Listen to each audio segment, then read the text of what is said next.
안녕하세요. 예수의 비전성결교회 안희한 목사입니다. 변성우 목사님의 2단 교리에 대해서 제가 조목조목 다뤄가고 있습니다. 계시와 관련해서 전에도 한번 말씀을 드렸는데 계속 이 부분을 다룰 필요가 있습니다. 이 계시 부분 심각하거든요. 특별히 직통계시를 주장하는 법은 아주 끔찍한 일이거든요. 성경 66권은 계시의 말씀 맞습니다. 그렇죠? 근데 그 외의 것들은 계시라고 하면 안 돼요. 물론 하나님의 음성을 듣는 방법이 있어요. 방언 통역을 통해서, 또 예언을 통해서, 하나님의 사람을 통해서, 꿈을 통해서, 환상을 통해서 다양한 방식으로 하나님의 음성을 듣고 하나님의 감동을 받을 수는 있어요. 근데 그런 것들을 계시라고 하지는 않습니다. 특별히 이 계시라는 말이 들어간 성경이죠. 요한계시록. 그 계시는 더 반복되는 게 아니에요. 계시록 같은 것들이 또 쓰여지면 안 돼요. 그걸로 종지부를 찍는 겁니다. 요한계시록에 보면은 소아시아 지역의 7 교회에 예수님께서 말씀하시는 대목이 나옵니다. 거기 보면은요, 책망만 가득한 교회가 2교회 있죠. 사대 교회하고 그 다음에 라오디게아 교회. 사대 교회는 살았다는 이름은 가졌으나 죽은 교회다. 참 끔찍한 평가하죠.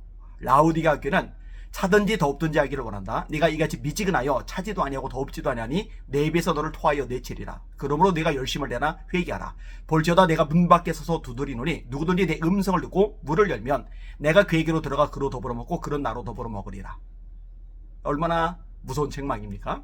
그 다음에 에베소 교회, 버가모 교회, 두아디라 교회는 책망과 칭찬이 어우러져 있어요. 아마 대다수의 교회들이 이 에베소 교회, 버가모 교회, 두아디라 교회의 모습과 비슷하지 않을까. 책망과 칭찬이 어우러지지 않을까, 이 생각이 듭니다. 그 다음에 책망은 전혀 없고 칭찬만 있는 교회가 2개가 있어요. 하나는 빌라델비아 교회, 적은 능력을 가지고도 말씀을 지키는 교회죠. 그 다음에 또 하나의 교회는 서머나 교회. 거기에 유명한 말씀이 나오죠. 계시록 2장 7절에 네가 죽도록 충성하라. 그러면 내가 생명의 면류관을 내게 주리라. 그 다음에 이제 환상들이 쏟아져 나와요. 7인을 떼죠.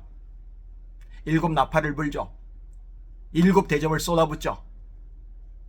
이 모든 과정 속에서 하늘에서 새 예루살렘이 내려오고 이 마지막 때에 있을 것들을 계시록을 통해서 조목조목 자세하게 다뤄놓고 있어요.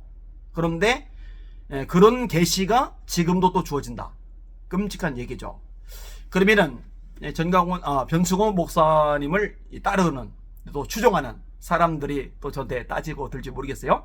아니, 변승호 목사님이 그런 말씀 한 적 없다. 언제 그런 말씀 했냐? 성경만 가지고 설교한다. 아닙니다.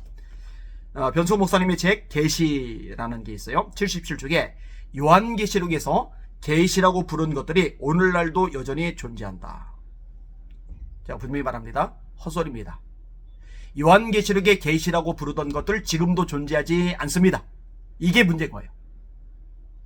어떤 분이 댓글을 달았는데, 우리 교회, 사랑하는 교회죠. 변승호 목사님 목회하는 교회, 우리 교회 선교 많이 한다. 선교를 많이 하는 것이 말씀에서 어긋나고 진리에서 벗어나고 그것까지 정당화해 주지는 못해요. 여러분, 만민중앙교회 이재록 씨가 담임으로 있죠. 감옥 갔죠. 근데 이 만민중앙교회 해외 선교 열심히 합니다. 장길자 어머니라고 그러죠. 하나님 어머니. 하나님 아버지 계시고 하나님의 아들 예수님 계시고 그럼 어머니도 있어야 될 거 아니냐. 그 어머니가 장길자다. 그 하나님의 교회. 여기도 선교를 얼마나 열심히 하는지 모릅니다. 이만희, 신천지. 여러분, 신천지 전도 선교 열심히 합니다. 근데 전도와 선교를 열심히 한다고 이만희가 또 신천지가 용납이 되는 거냐? 아니거든요.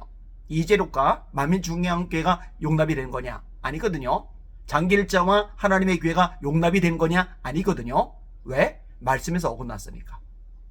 진리에서 벗어났으니까. 마찬가지예요. 선교 많이 해도 하나님의 말씀에 서 있을 때 비로소 거기에 가치를 지니는 거지, 말씀에서 벗어나면은 아무런 의미가 없는 겁니다.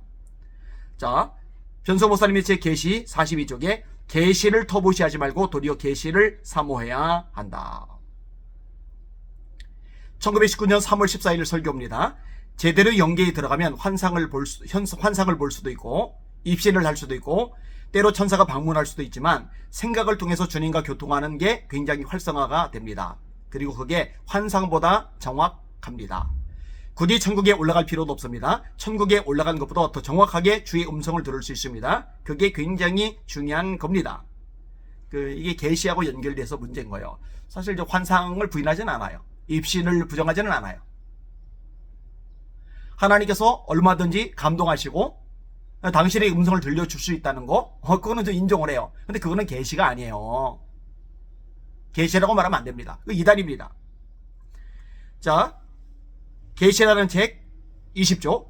그러면 성령님은 누구에게 계시를 주실까요? 바울의 증언에 의하면 성경 저자인 바울과 같은 사도들에게만이 아닙니다. 이 편지의 수신자인 에베소 교회 신자들을 포함한 모든 평범한 신자들에게입니다. 변승호 목사님 자기도 계시를 받는다.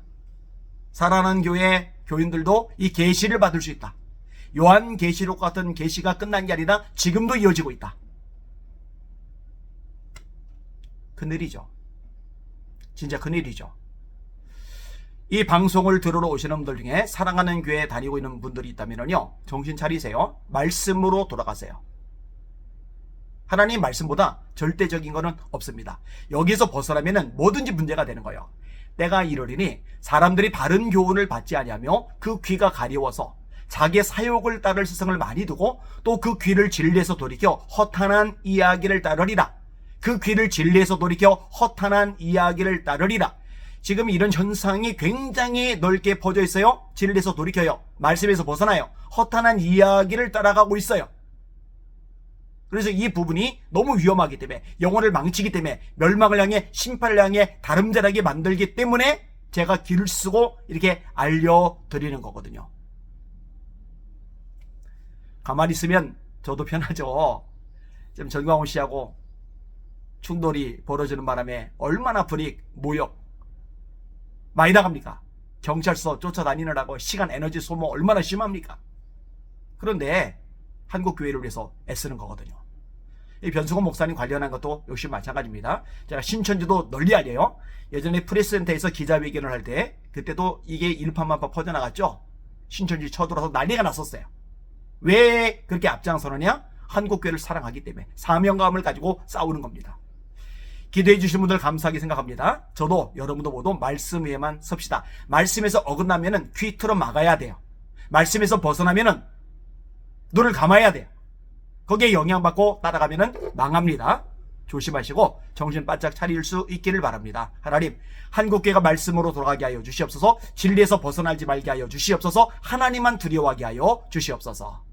같이 기도해 주시길 바랍니다. 날마다 주님의 이름으로 전진하며 승리합시다. 할렐루야.